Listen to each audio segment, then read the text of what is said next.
Boa noite! Boa noite, gente! Boa noite! Acho que já estamos ao vivo. Estou esperando as pessoas chegarem.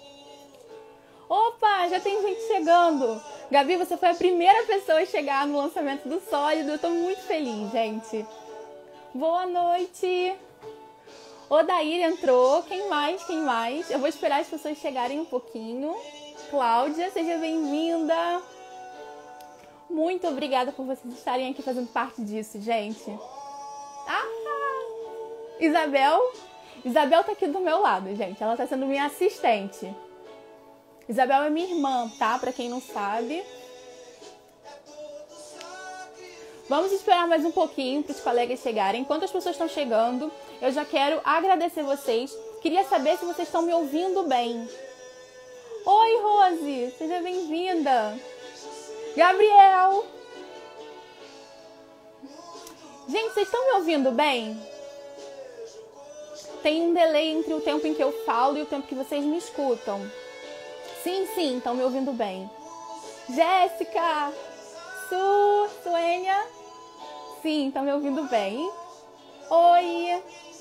Danilo chegou. Gente, sejam muito bem-vindos. Nossa, já são 10 pessoas. 10 pessoas, gente. Laís tá aqui. Minha mãe chegou.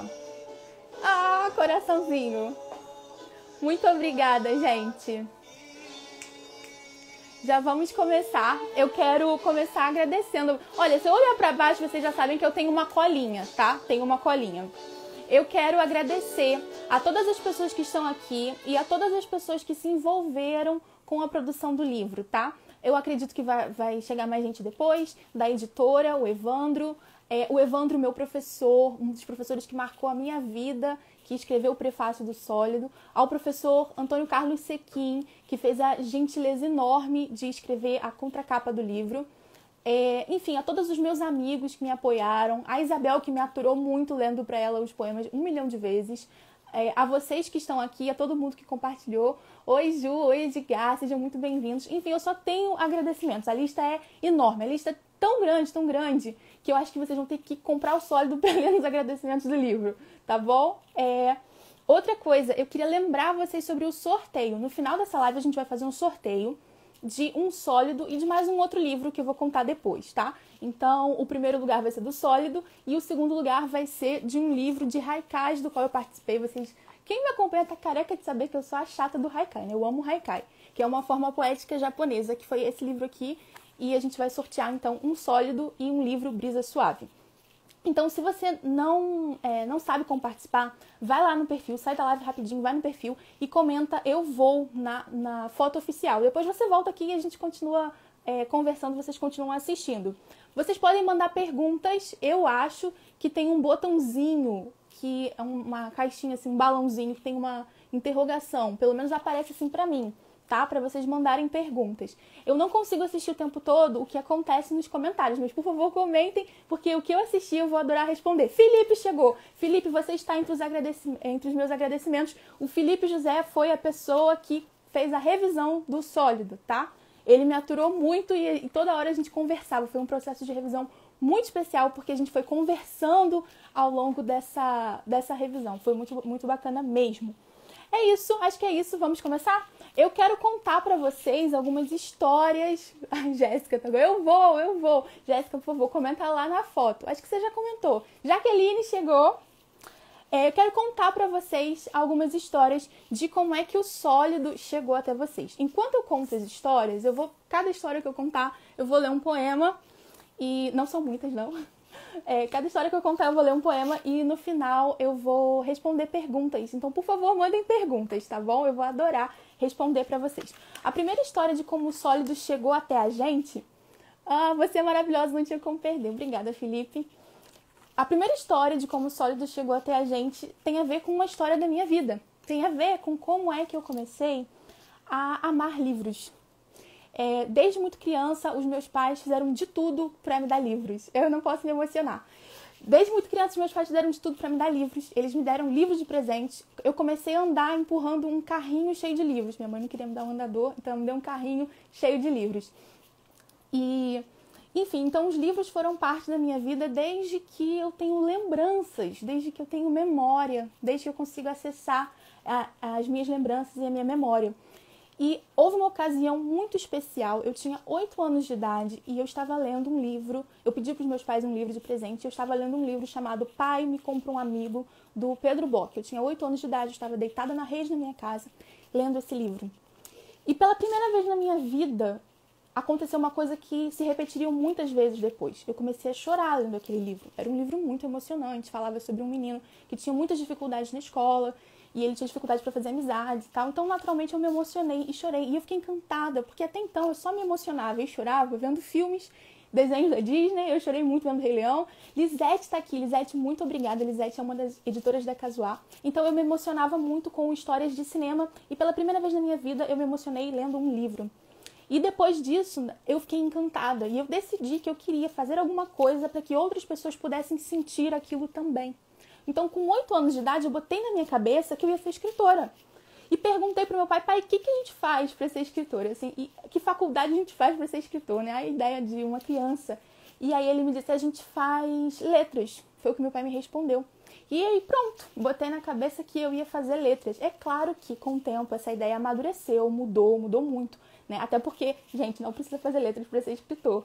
Mas eu continuei me apaixonando pelos livros, repetidamente, de diferentes formas, de várias vezes, enfim, diferentes modelos. E aí na adolescência eu encontrei a poesia também. E essa foi uma das histórias que tornou o Sólido possível. Porque se eu não tivesse me apaixonado por livros na infância, hoje nós não teríamos o Sólido. E eu queria ler para vocês um poema que está no Sólido, que fala sobre leitura, e que é muito caro para mim, muito especial para mim, e eu quero compartilhar ele com vocês. Não sei se você já tem o Sólido aí na sua casa. Quem tiver, pode ler comigo, o poema está na página 32. Gente, eu quero mostrar o livro para vocês por dentro, porque eu achei ele tão bonito. Depois eu vou falar especificamente sobre isso, sobre as artes do livro. Gente, essa aqui é a página 32. Essa é a página 32. JP chegou, Evandro chegou! Evandro foi um professor que marcou a minha vida e que escreveu o prefácio. Eu já disse isso. Evandro, eu agradeci você antes de você chegar. Muito, muito obrigada. Então, esse poema se chama Leitura. Diz assim: não tenho a dicção necessária para dar aos poemas os sons mais bonitos. Não tenho a voz necessária para dar aos poemas os sons mais bonitos. Tenho apenas bons ouvidos, boas mãos, muitos sentimentos e alguma cabeça para dar aos poemas uma leitura silenciosa que vai se afundando em mim enquanto me afundo neles, até chegarmos ao lugar vazio no qual as ondas sonoras sequer podem existir. Ali, nós, os poemas e eu, ouvimos não o que as estrelas dizem, mas o que elas calam. É muito significativo para mim que esse poema se chame Leitura. Para mim, é um pouquinho de uma tentativa de falar do quanto eu amo ler, do quanto eu amo a leitura. E eu queria muito compartilhar isso com vocês. Eu estou muito grata. Tem tanta gente maravilhosa aqui. Oi, Lulu, é uma professora que trabalha comigo. Laís também. Ai, muito obrigada, gente. Então, essa foi a primeira história que eu queria contar para vocês sobre como é que o Sólido chegou até aqui, até a gente. Olha só pela capa e por 2 páginas. Já deu para perceber que o livro tá lindo. Muito obrigada, JP. Realmente, o trabalho, gente, dessa capa e dessas páginas, não é um trabalho meu, né? É um trabalho de outros artistas. É uma coisa que eu acredito muito, que o livro, ao contrário do que a gente costuma pensar, ele não é um trabalho só do escritor, sabe? Às vezes a gente se sente muito dono do livro, a gente como pessoa que escreve, se sente muito dono do livro. Não é isso, né? Eu produzi o texto e outros artistas trabalharam na capa, outros artistas trabalharam nas ilustrações, outros artistas trabalharam na revisão, enfim, outros profissionais trabalharam ali. E outros artistas vão ler o texto, porque eu acredito muito, muito. Su se emocionou. Obrigada, Su, eu também. Eu acredito muito que o livro é um objeto de arte coletivo. E que as pessoas que leem principalmente poesia, gente. As pessoas que leem literatura, elas também são artistas. Elas também participam da construção de significado daquilo que está ali posto no texto. Então, o sólido não é uma coisa minha. O sólido é uma coisa nossa. É uma coisa coletiva. E aí eu fico ainda mais contente por isso, por ter pessoas tão incríveis, assim, participando disso comigo. Outra história que eu quero contar para vocês é que o sólido existe por causa de uma inquietação. Então ele existe primeiro porque eu me apaixonei por livros, depois ele existe por causa de uma inquietação. Que inquietação foi essa? Ao longo da minha formação, muitas vezes, começou no ensino médio, passou pela minha faculdade, passou pelo seminário, muitas vezes eu ouvi repetidas e repetidas vezes um nome de um tal cara chamado Bauman. Eu ouvia tantas vezes esse nome que eu comecei a ficar curiosa por causa dele. E aí eu fui pesquisar, fui ler alguns livros, eu tive que ler alguns textos dele, li alguns textos dele com alegria pro meu TCC. Enfim, fui me encantando com isso e me encantando com todo tipo de reportagem que aparecia na televisão sobre gerações. Aquelas coisas de gerações X, Y, Z, milênio e tudo mais. E eu comecei a perceber que ler sobre isso me ajudava a entender as pessoas ao meu redor, o meu tempo, de alguma forma, né? As pessoas que estavam ao meu redor, as pessoas de diferentes idades que estavam ao meu redor. E aí eu fiz uma brincadeira infame. Quando eu percebi o sólido, né? Eu não escrevi o sólido para ser o sólido. Eu não sentei um dia e falei assim, vou escrever um livro fazendo brincadeiras com tudo aquilo que eu li, eu ouvi falar sobre o Bauman, sobre modernidade líquida. Não foi assim. Acontece que eu escrevia sobre as coisas que me inquietavam os meus sentimentos e a minha cabeça, né? Isso são coisas que estão ligadas, não são coisas que se divorciam. Eu comecei a escrever sobre essas coisas e um dia eu percebi que se eu juntasse tudo... Rafael tá dizendo perfeito. Não, perfeito só Deus. Mas muito obrigada. Que eu percebi que se eu juntasse tudo, existia ali um fio condutor, uma linha que realmente relacionava esses poemas. Então eu reuni esses poemas e formulei o sólido. Poucos textos foram escritos ou adaptados para o sólido, quando eu já tinha ideia de que eles seriam o sólido. Muitos textos eu escrevi, fui escrevendo ao longo do caminho, muito antes de saber que um dia eles estariam em um livro. E aí eu quero compartilhar. É por isso que tem tantas histórias. Fabiana tá aqui, Fabiana faz parte do Clube do Livro junto comigo. É por isso que tem tantas histórias, tantos poemas, sobre conflito de gerações, sobre solidão, sobre questões emocionais, sobre o nosso tempo, sobre dualismo político, sobre tudo aquilo que eu fui percebendo nessas leituras que eram inquietações do nosso tempo, do nosso presente. Gente, me ajudem a controlar o tempo, porque eu não sei exatamente como é que faz para controlar o tempo. Então, por favor, me avisem quanto tempo de live a gente já tem, tá bom? Eu vou tentar ser rápida para que tudo caiba em 1 hora. Será que a gente consegue? Eu quero ler para vocês, então, um poema que eu julguei representativo de tudo isso que eu disse, tá? Representativo da minha ideia de relacionar a poesia com as minhas inquietações, com essas inquietações que eu compartilhei com vocês. Esse poema é o Ampulheta, que está na página 11. Eu também vou mostrar para vocês a página 11. E o mais legal de dividir o seu livro com outros artistas é que eu posso ficar elogiando o livro sem ser metida, porque eu não estou me elogiando, eu estou elogiando o trabalho da editora Casuá e dos artistas da editora Casuá. Essa aqui é a página 11, gente.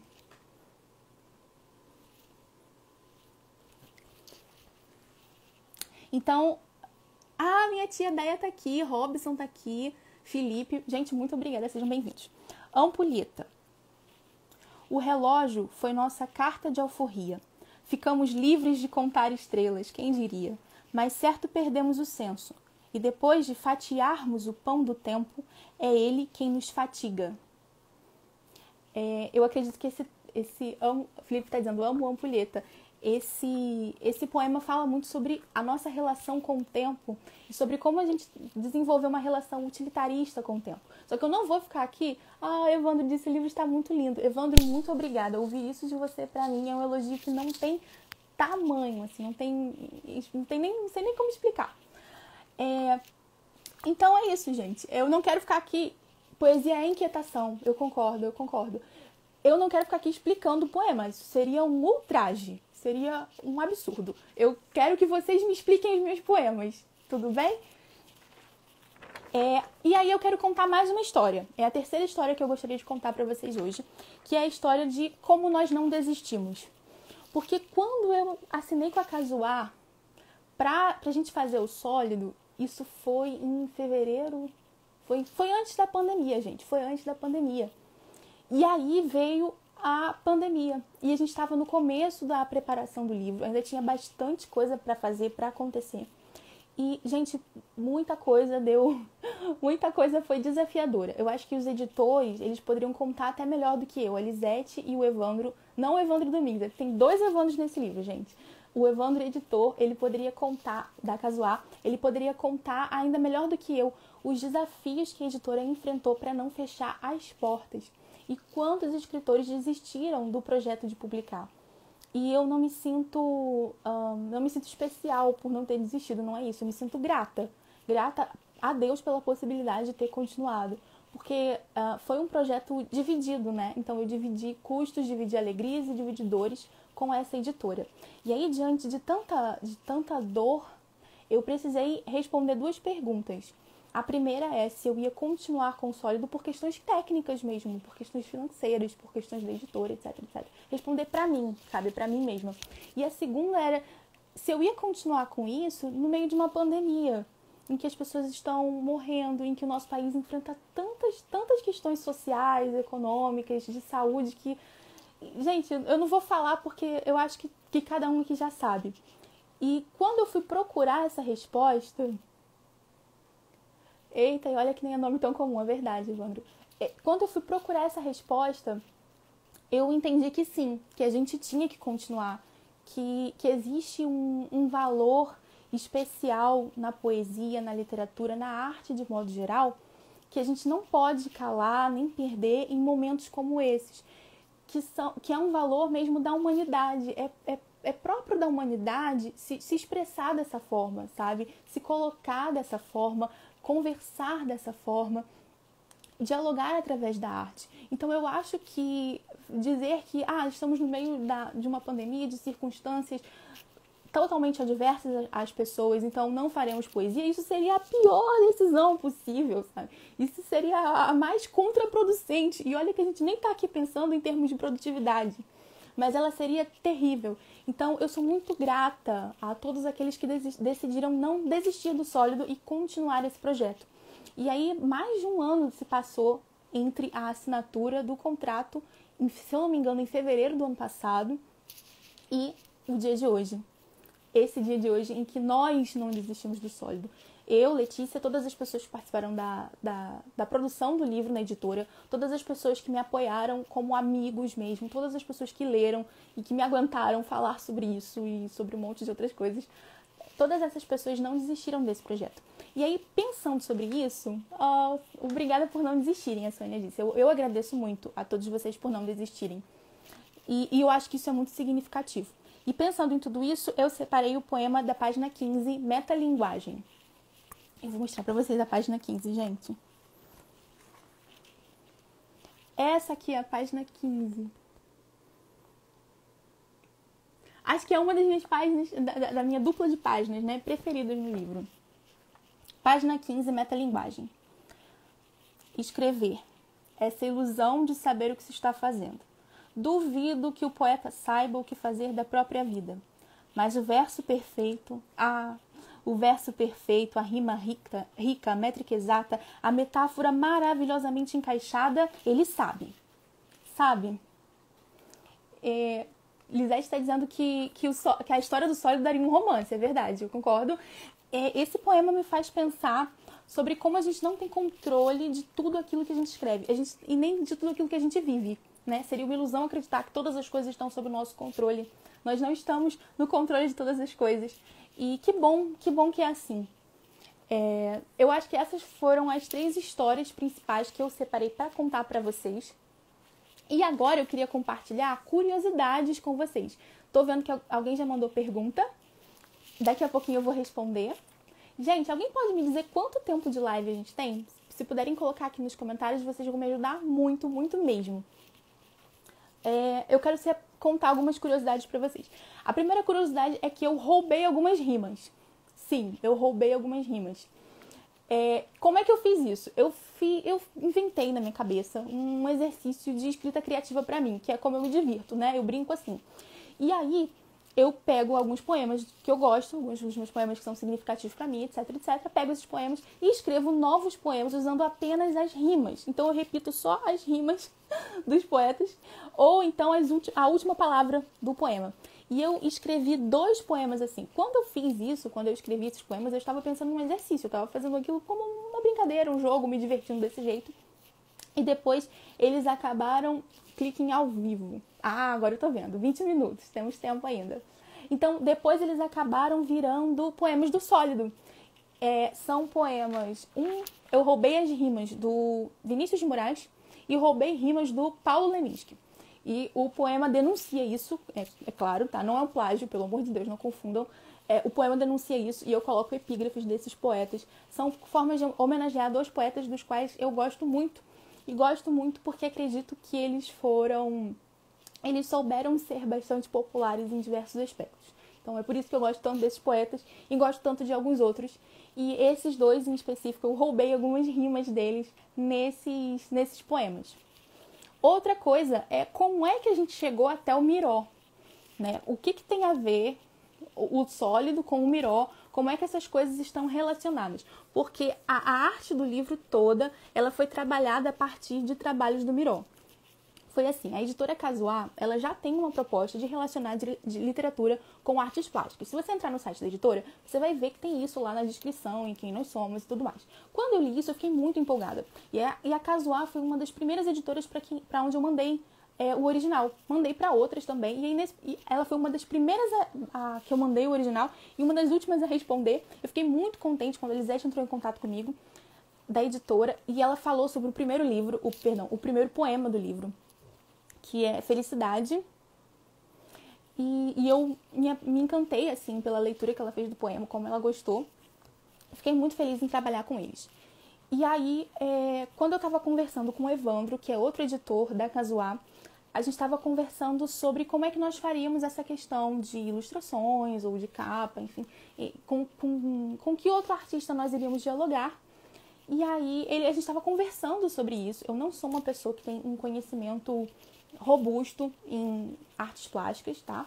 E aí, conversando em uma conversa, eu falei pra ele, olha, o primeiro artista plástico em que eu fui a uma exposição de arte, tá? Não a primeira vez que eu fui ao museu, mas a primeira vez que eu fui ver uma exposição de artes plásticas, né, de quadros e tudo mais, foi o Miró. E eu lembro disso, eu era bem mais nova, eu tenho lembranças disso.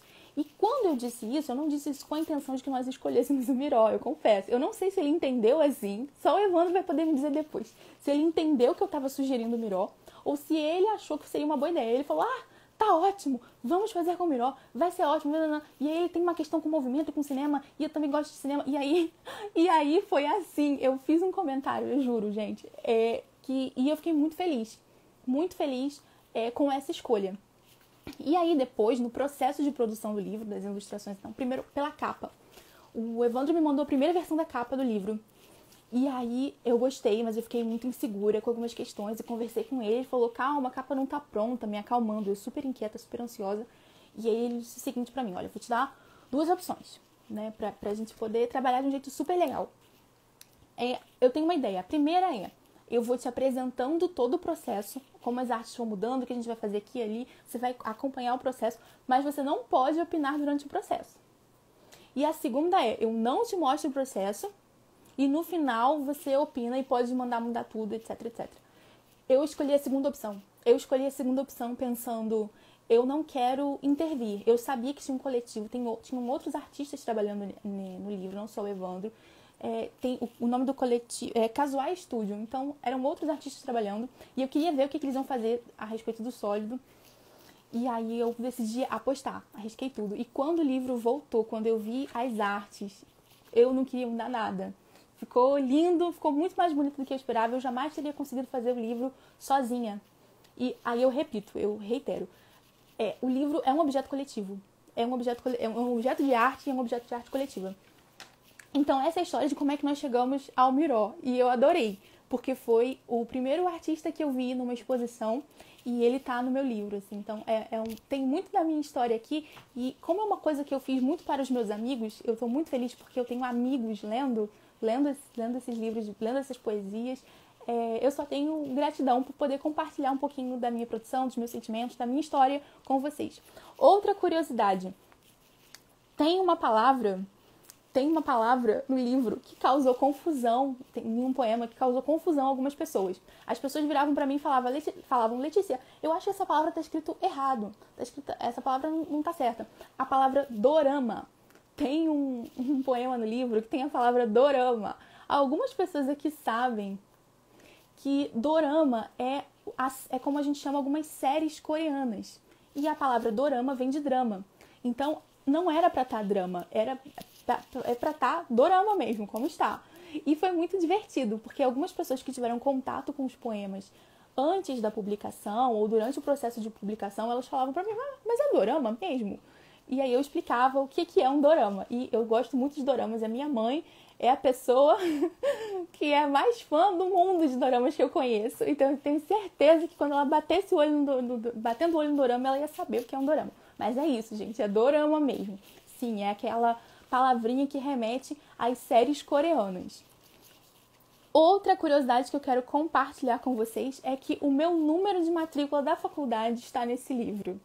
Sim, eu escrevi um poema que eu chamei, se eu não me engano, poema panfleto. Eu acho que é o poema mais panfletário do livro assim mesmo, em que ele faz uma crítica a questões da academia, né? A produtividade associada à quantidade e não à qualidade. Eu vou ver se eu encontro aqui o poema para vocês. Deixa eu ver. Tá na página 25. Quem tem o livro aí já pode me acompanhar. Vou mostrar para vocês a página 25 também. Essa aqui é a página 25.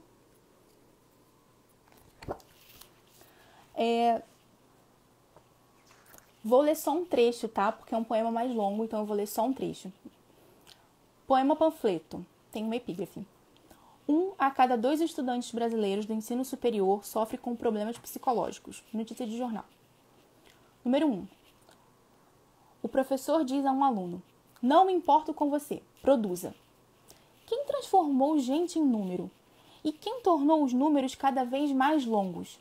11, 20, 44, 118. Quem mentiu que os números tendem ao infinito, mas as pessoas não? Felipe tá pedindo para eu ler esse poema inteiro.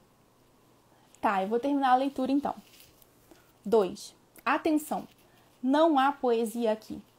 Não raro, alunos pesquisadores que muito sofreram tornam-se professores pesquisadores que fazem sofrer. Ao mesmo tempo, professores pesquisadores encontram-se esmagados pelas pressões da produtividade numérica. 1000 artigos medíocres podem valer mais do que um único artigo sensacional. 3. Um monstro de bocarra, 1000 dentes, olhos de fogo, fome insaciável, devora homens e mulheres, devora noites de sono e humildade. Currículo Lattes. 4. Esperança. Como em São Paulo, ainda existe amor nas universidades. Então, essa curiosidade que eu queria compartilhar com vocês. Acabei lendo o poema inteiro, mas era essa curiosidade. 11, 20, 44, 118 era o meu número de matrícula na faculdade. E eu só percebi que os números cresciam, 11, 20, 44, 118, na hora de escrever o poema. Eu falei 11, 20, 44, 118 tantas vezes na minha vida e não tinha percebido. Eu percebi com a poesia. Quando eu fui pensar como é um problema quando a gente trata pessoas como números. E eu acho que essa é uma ideia que aparece em diferentes poemas do livro, em diferentes contextos. Existem alguns poemas que falam bastante sobre internet, sobre seguidores e questões numéricas. E eu realmente acredito que é um problema muito grande tratar pessoas como números. Pessoas não são números, pessoas são pessoas. São valores completamente diferentes. E a gente perde muito quando a gente esquece disso. Eu acho que essas são as principais curiosidades. Gabriel está comentando: o sofrimento da academia, meu pai. Esse poema é tão real, Laís está dizendo. Gente, muito obrigada. Eu estou muito feliz por saber que vocês se identificam. Que eu não sou doida, que eu não imaginei isso assim fora da realidade. Tem fundamento nisso. Eu quero agora ver as perguntas de vocês. A gente já tem quase 30 minutos. A gente vai para as perguntas e depois a gente vai fazer o sorteio. A Isabel está escondida aqui do meu lado e ela está me ajudando em tudo isso. E a gente vai fazer o sorteio no modo raiz, tá? Sem aplicativo, com os nomes, o arroba de cada um escrito num papelzinho, e a gente vai sortear. Ah, Gabriele, muito obrigada. Vamos ver as perguntas. Tchan, tchan, tchan, tchan. Não sei mexer nisso direito, gente. Tá. Como o Bauman se insere ao longo da obra? Eu acho que eu já falei um pouco sobre isso, tá? Esse livro não é uma homenagem ao Bauman, não é... eu não estava escrevendo o livro e aí do lado o meu poema, assim, e o livro do Bauman e minha folha em branco. Não foi assim que foi feita essa produção. Eu percebi essa relação. Eu percebi que eu ouvia muito, era um nome que eu ouvia muitas vezes em diferentes aulas, em diferentes contextos, eu ouvia muito. Eu gostava de ouvir esse nome. Eu tive que ler o texto do Bauman e tudo mais, enfim. E aí eu percebi que algumas ideias dele se relacionavam com inquietações minhas e coisas que eu escrevia. Então eu percebi essa relação e ela acaba perpassando boa parte dos poemas do livro. Não foi uma coisa feita... Tipo, quando eu estava escrevendo o poema, eu não estava pensando em fazer uma homenagem, uma relação com Bauman. Foi uma coisa que eu percebi depois, e aí eu reuni os poemas em torno disso. É claro que eu não escrevi durante... Gente, eu nem sei dizer... Tem poemas tão antigos que eu realmente não sei expressar. O Evandro Domingues, que é um poeta maravilhoso, e foi meu professor na escola e fez o prefácio. Ele me perguntou de quando eram os poemas, e eu não sabia dizer exatamente. Eu tive que fazer um esforço assim, de memória, e nesse momento eu nem sei dizer, porque eu fui escrevendo durante muito tempo. Então eu selecionei tudo aquilo que estava relacionado de alguma forma a essa ideia de modernidade líquida, tá? E coisas que ele fala, e também a conflitos de gerações e afins. Então, vocês vão ver principalmente na temática. Eu acredito principalmente na temática, mas eu acredito que vocês podem encontrar ainda outras relações. Não seria difícil, eu acho, encontrar relações com a forma dos poemas, mas eu não quero dar essa resposta pronta para vocês. Acho que vocês vão precisar ler e me contar onde vocês estão enxergando aí. Eu já estou dando uma dica enorme, uma chave de leitura gigante. Mas eu acredito que é principalmente na temática, viu, Gabriel? E foi o Gabriel que fez a pergunta. Eu acredito principalmente que é na temática, em vários poemas que tratam coisas como o que seria a nossa felicidade, o estreitamento dos laços, como os laços de amizade, de amor estão frágeis, fragilizados. Muitas questões sobre a internet e sobre tratar pessoas como números, como eu já disse. Então eu acredito que tudo isso de alguma forma dialoga com a problemática da modernidade líquida e tudo mais. Mas é muito importante saber que eu estou falando aqui do ponto de vista de poeta ou poetisa, como vocês preferirem, e não sou socióloga, não estou falando aqui de sociologia, tá bom, gente? Eu acho que respondi. Será que eu respondi? Eita, tem muita pergunta. Vamos lá. Débora, o que mais te inspirou? Tudo aquilo que me incomodava me inspirava. Muitas coisas que me incomodavam e muitas coisas que eu pensava. Eu não costumo e escrever em momentos como posso dizer? Em momentos em que eu estou sentindo alguma coisa muito forte, tá? Então não eram válvulas de escape. Tipo, estou sentindo muita tristeza, estou sentindo alegria, e eu vou pegar e vou escrever. Isso acontece. Mas não é o caso dos poemas que foram parar no livro, e eu não acredito que seja o caso do que eu considero os textos que eu mais gosto, tá? Dos meus textos que eu mais gosto. Normalmente é quando eu estou pensando sobre uma situação, uma ocasião. Por exemplo, aquele poema em que eu faço a crítica da academia, né? Eu vi algumas situações acontecendo, foram coisas que eu vivi e que me levaram a escrever. Foram coisas que eu vi na sala de aula como aluna ou como professora que me levaram a escrever. Acho que isso me inspira muito. Não é legal pedir pro autor explicar a obra, mas que sacada magnífica foi essa de nomear como sólido? Não sei se foi uma sacada magnífica. Eu sou péssima com títulos. Péssima com títulos.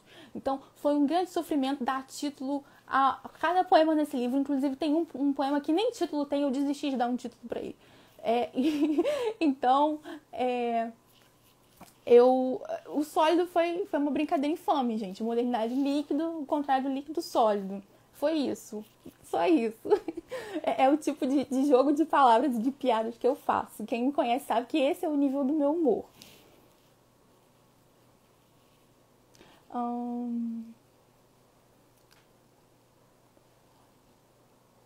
Deixa eu ver. A ordem dos poemas tem influência na obra? Sim, tem. E eu aprendi isso durante a produção do Sólido. Eu já sabia disso como leitora, mas eu nunca tinha feito um livro inteiro assim de poesia antes, e eu não tinha tanta experiência nisso. E teve um momento em que o Evandro, o editor, falou: olha, vamos trocar alguns poemas de ordem e acho que isso vai ficar melhor. E quando eu li, eu entendi o que ele estava falando e acho que ficou melhor realmente esteticamente, não só na condução da leitura, né, para você entender o Sólido como uma obra completa, mas também, enfim, em termos visuais, ficou bem legal. Eu acredito que sim, tem influência sim. E eu aprendi isso na produção do Sólido. Opa, peraí.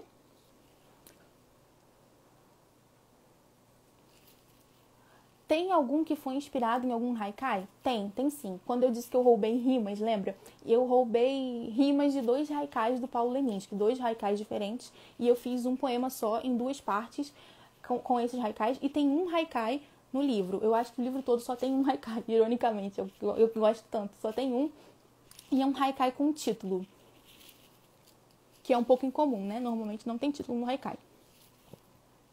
Fale sobre educação poética na página 15. Gente, ele sabe até a página. Página 15, educação poética. Certo, eu escrevi esse poema quando eu estava lendo A Língua Exilada. Eu não vou lembrar agora o nome do autor, mas é um livro maravilhoso que trata justamente a questão da linguagem e da linguagem artística, da literatura após o Holocausto nazista. Eu estava lendo, eu tinha acabado de ler um livro do Bauman, um texto do Bauman, e eu estava relendo isso. Eu estava relendo... Acabei de falar o título, esqueci. Enfim, eu estava relendo esse livro que fala sobre isso, é um conjunto de artigos e de discursos sobre o assunto. E o grande debate é como é que a literatura sobreviveria depois de uma desgraça tão grande. E acho que a gente já falou um pouco sobre isso na live. Como eu acredito que a gente não deveria abrir mão de nada que seja arte em contextos de dor, de violência e de questões políticas, econômicas, sociais, seja o que for. A gente não deveria abrir mão porque isso é parte da nossa humanidade. Lembra que nós somos pessoas e não números. Lembra que nós somos seres humanos. Lembram que há valores que importam muito e que não devem ser negligenciados. Lembram que a nossa vida aqui não tá por acaso e que ela é muito estética, no sentido mais bonito da palavra. Eu vou ler para vocês o Educação Poética. A exigência que Auschwitz não se repita é a primeira de todas para a educação. Adorno. Minimizar a barbárie é perpetuá-la. Até a sombra da barbárie deve dar-se holofote. Esquecer a barbárie é repeti-la. Qual mantra, luta, labuta ou tabuada, a barbárie deve ser recriada até ser decorada.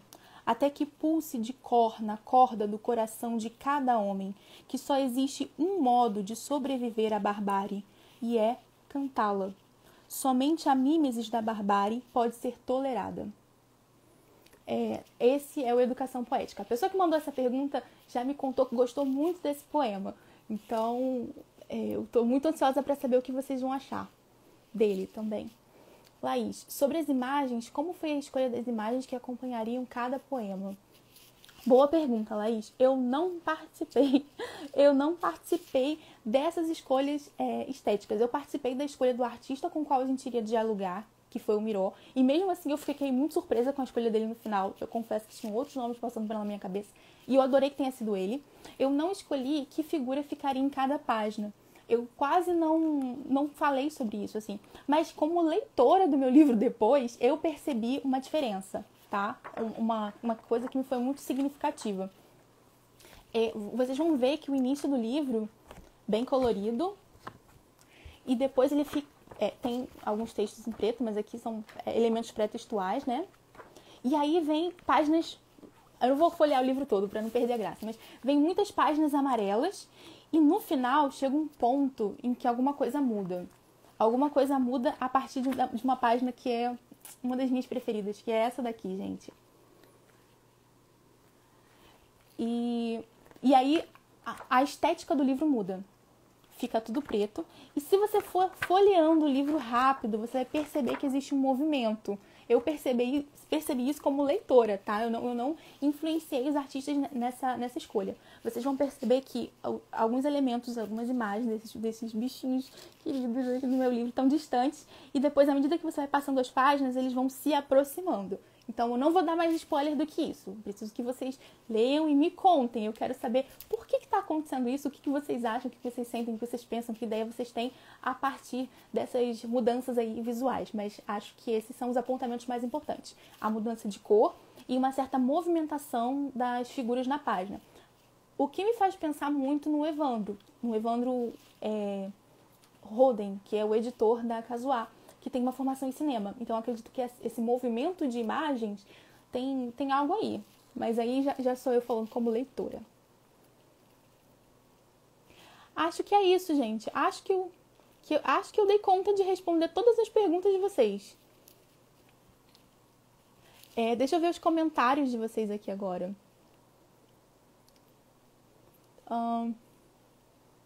Também desisto de títulos às vezes. A escrita é mais racional? Então, uma coisa, o Felipe tá me perguntando nos comentários se eu acho que a escrita é uma coisa mais racional. Eu acho que a gente perde muito em fazer muita separação entre o que é da nossa cabeça e o que é do nosso coração, né? Nós somos uma pessoa só, um ser humano completo, e a nossa cabeça e o nosso coração não estão desvinculados. Não existe uma oposição entre o que a gente pensa e o que a gente sente. Essa oposição que a gente faz, ela é didática no sentido de que nos ajuda a diferenciar, a entender, a dar nome às coisas do mundo, mas ela também nos coloca no risco de perder muita coisa, né? Quando a gente divide as pessoas em cabeça e coração, quando a gente divide a nossa realidade entre sentimentos e fatos, ou entre sentimentos e racionalidade. Essa divisão, ela é uma coisa um pouco perigosa. Eu aprendi isso na terapia. E tem um poema sobre isso no livro, exatamente sobre isso. Então, eu não sei se a escrita é uma coisa mais racional. Eu acho que ela é racional, sim. A gente não desliga a cabeça para escrever, né? Mas ela também não deixa, por isso, de ser cheia de sentimentos, de ser cheia de coisas que a gente sente, cheia de ebulições, enfim. Não são coisas desvinculadas, são coisas que eu acredito que estão muito juntas e nenhuma delas precisa ser negligenciada para que a outra melhore ou se sobressaia. Você escreveu os textos em momentos completamente distintos? Boa pergunta, Suênia. Eu escrevi os textos em momentos bem diferentes, mas eu acredito que o livro como um todo, ele diz respeito a uma parte da minha vida. Principalmente a parte do tempo que eu passei na faculdade, eu acho que foi quando eu escrevi boa parte dos poemas. Eu passei um tempão lá, então muita coisa aconteceu no meio nesse caminho todo. Mas eu acho que sim, foram momentos distintos. Os poemas estão distantes um do outro no tempo, na hora que eles foram escritos. Então não consigo nem precisar exatamente as diferenças de cada momento. Mas tem coisa em comum entre eles e ao mesmo tempo foram momentos diferentes. Não sei se eu consegui responder não, mas eu tentei. Entendo que o sólido é algo concreto, que não se desgasta. Isso mesmo. Foi minha tia que comentou isso, que linda. Eu também penso assim. Eu queria que fosse uma coisa que permanecesse, né? Não tem ilusão de que o sólido permaneça, como posso dizer, no sentido de... Enfim, as coisas da eternidade são maiores, eu acho. Mas eu acredito que ele é uma coisa permanente e diferente de outros espaços de escrita. Quando a gente escreve, por exemplo, pro Instagram, eu acho que isso vai sumir rápido. Ele pode ficar lá no feed por muito tempo, mas o algoritmo não vai entregar, eu posso apagar a qualquer momento, enfim. Quando a gente registra no livro, tem sim uma diferença. É claro que isso não garante que todos os livros vão sobreviver para sempre, isso é uma ilusão. Nem todos os livros vão sobreviver por muito, muito tempo. Mas eu espero que ele tenha alguma durabilidade. É isso mesmo, a ideia é essa. Letícia fala de uma forma poética o que pode ser sólido numa sociedade líquida. Fale de uma forma poética o que pode ser sólido. O que pode ser sólido numa sociedade líquida? Nossa, que profundo! Essa pergunta foi muito profunda. Deixa eu pensar. Eu acho que o que pode ser sólido é aquilo que a gente descobre que é sólido. Eu não acredito que as coisas que são sólidas, e agora ficou uma coisa muito pessoal, tá, gente? Eu não acredito que as coisas sólidas, aquelas que realmente permanecem, são as que mais dependem da gente. E tem um poema no livro em que eu falo sobre verdade, e que eu brinco com a ideia de uma verdade. Eu brinco com isso mais de uma vez, mas eu falo sobre a verdade absoluta, né? Eu acredito em verdades absolutas, acredito que essas coisas são... Acredito que existem verdades absolutas, acredito que elas são sólidas. Acredito que existem verdades que independem da gente, que estão para fora de nós. E acredito que é aí que está o que é mais sólido. É aquilo que pode transcender o tempo e a gente. É aquilo que vale a pena na eternidade. O que eu espero que fique fixo nos nossos olhos. É isso. Eu acho que isso é o que há de mais sólido. Eu ia perguntar se você participou, mas não coube na pergunta. Ah, entendi, que incrível. A Laís está falando que ia perguntar se eu participei da escolha das imagens. Demorou quanto tempo para você formar todos esses poemas? Eu não consigo dizer exatamente, porque tem alguns poemas que são muito antigos. Mas foram alguns aninhos, viu? Foram alguns aninhos. Gente, é isso.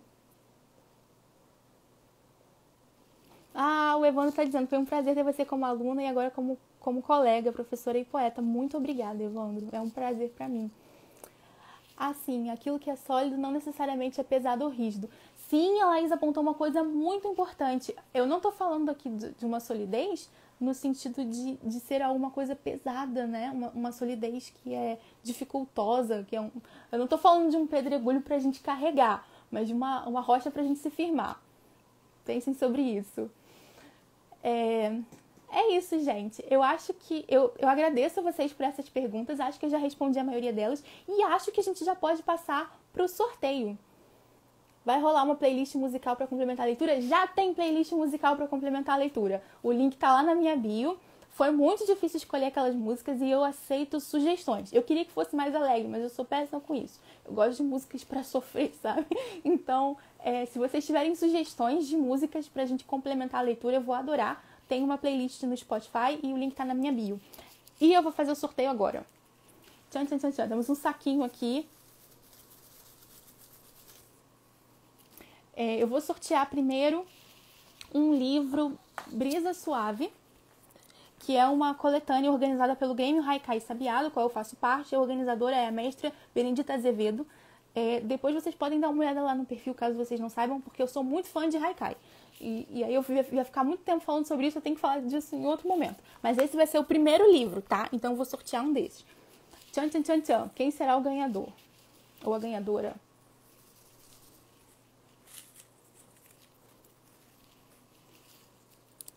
Tchan, tchan, tchan, tchan. Débora! Trop Débora. Não sei se dá pra ver, gente. Aqui. Ih, não dá pra ver.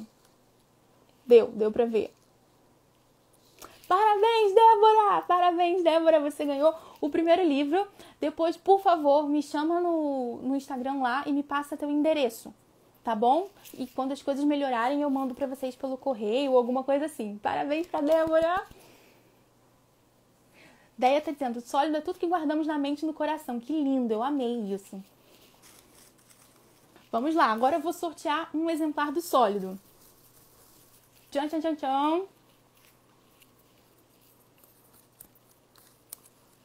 Deixa eu ver. Ah, meu Deus! Vão dizer que é marmelada. Danilo Costa. Danilo ganhou o outro sólido. Tá, pra ninguém dizer que é marmelada, eu vou sortear um terceiro, tá bom? Ninguém vai falar que é marmelada, então. Ai, meu Deus. Tchan, tchan, tchan, tchan, tchan, tchan, tchan. Parabéns pelo livro, está lindo, a Rose disse. Muito obrigada, Rose. Uma colmeia inteira. Uma colmeia inteira. Foi essa pessoa que ganhou. Gente, desculpa, eu não reconheço pelo arroba, tá? Esse aqui é o arroba da pessoa. Eu não reconheço o seu nome pelo arroba. Mas, por favor, entre em contato comigo no direct e me passa seu endereço, que eu vou adorar te mandar pelos correios, tá bom? Débora tá dizendo, sou eu também. Mentira. Ah, meu Deus, é a Débora também. E agora, Débora? O que a gente faz? Gente, a Débora foi muito sortuda. Ah, o JP, quero ganhar. Eu também sou. Não tô crendo. Ai, gente, a Débora ganhou os 2 livros. E o Danilo ganhou mais um. Débora, eu não sei. Oh, meu Deus, oh, meu Deus. Tô nervosa, Débora está dizendo. Vou fazer o seguinte, eu vou sortear mais um, gente, mas esse é o último, hein? Porque a Débora ganhou 2, o Danilo ganhou 1, vocês vão dizer que é marmelada, então é o último, hein? Torçam aí, vocês estão muito pé frio. Hoje é o dia da Débora. Tchan, tchan, tchan, tchan, tchan, tchan, tchan, tchan. Gabriele José. Gabriele José, parabéns, parabéns. Oh. Enfim, aqui, deu pra ver. Gabriele José, parabéns, você ganhou outro. Então a Débora ganhou 2 livros, o Danilo ganhou um sólido e a Gabriele também ganhou um sólido. Então sorteamos 3 sólidos e um brisa suave. Acho que a Gabi está comemorando agora nos comentários. Sorteia mais um agora. Vou entrar com 4 perfis. JP tá brincando. Sorteia mais um que agora eu vou concorrer com 4 perfis. Faz doação, Débora. Gente, vocês estão me divertindo nesses comentários. Eu tô adorando os comentários de vocês. Muito, muito obrigada. Nós já estamos em 50 minutos de live. Eu quero repetir os meus agradecimentos mais vezes. Quero agradecer à minha família, aos meus pais, a Albertino e o Alexandre. Quero agradecer aos meus irmãos, Peterson e Isabel. Quero agradecer aos meus cunhadinhos queridos, Jaqueline e Ramon. Quero agradecer a todos os meus amigos que já estão listados nos agradecimentos do livro. Quero agradecer a todos vocês que estão aqui, a todo mundo que compartilhou alguma coisa, a todos os artistas envolvidos nesse trabalho, a Casuá, nas pessoas principalmente do Evandro e da Lisete, mas a todos os outros que se envolveram. Quero agradecer ao Felipe, que fez a revisão do livro, ao professor Evandro Domingues, que fez o prefácio e que foi um professor maravilhoso para mim. Quero agradecer ao professor Sequim. Eu não conheço ele pessoalmente, ele provavelmente não está aqui, mas eu vou deixar assim mesmo o meu agradecimento registrado. A história de como é que esse livro chegou no Sequim é uma outra novela, mas fica para outro dia. Enfim, quero agradecer a todos vocês que se envolveram e que vão continuar se envolvendo, eu espero, no Sólido. O link para vocês comprarem o livro está na minha bio. Então, por favor, não deixem de fazer isso, tá? Se você ainda não comprou o seu Sólido, compre. Quem comprou antecipadamente já recebeu o livro em casa, quem comprou pelo site da editora e tudo mais, sem assinatura, sem autógrafo, tá? Porque foi assim. Mas quem comprar comigo o livro pode receber o livro assinado. Tudo bem? Qualquer dúvida, falem comigo. E muito, muito, muito obrigada, gente, por todo o apoio, por todos os parabéns. Eu vou tentar deixar a live gravada se tudo der certo, porque os meus conhecimentos tecnológicos são muito limitados. Um grande abraço para vocês. Fabiana está perguntando onde podemos adquirir o livro. No meu perfil tem um link na bio. Logo que vocês clicam, eu acho que o primeiro link, depois que você clica lá no link da bio, é comprar o sólido. Você clica lá e você pode comprar o sólido diretamente comigo, tá bom? Gente, muito, muito obrigada. Um abraço a todos vocês. Muito obrigada por participarem disso comigo. A todo mundo que me ajudou, a todo mundo que colaborou. Um beijão e tchau, gente. Até o livro. E depois, por favor, me contem o que vocês acharam da leitura. Eu vou ficar muito, muito contente mesmo de ouvir vocês. Um beijo, um abraço.